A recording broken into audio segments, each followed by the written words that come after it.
大家好，这是我姐姐的一个洗衣机。她说昨天洗衣服的时候还正常，今天呢，洗涤的这边不转了。她呢让我看看是怎么回事。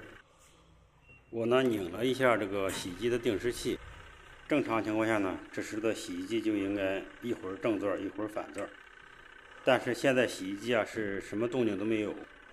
我看了一下水流转换这边的开关，也就大概的知道是怎么一回事了。这肯定是上次洗完衣服之后，把这个开关打到了排水的状态。有许多的洗衣机，这个开关在排水状态的时候，就把洗涤电机这边的电源给断开了。只有当我们把它打到强洗或者是轻柔的时候，它的电源才会接通这个洗涤定时器，来控制洗涤电机的正反转，达到一个正常的洗衣服的过程。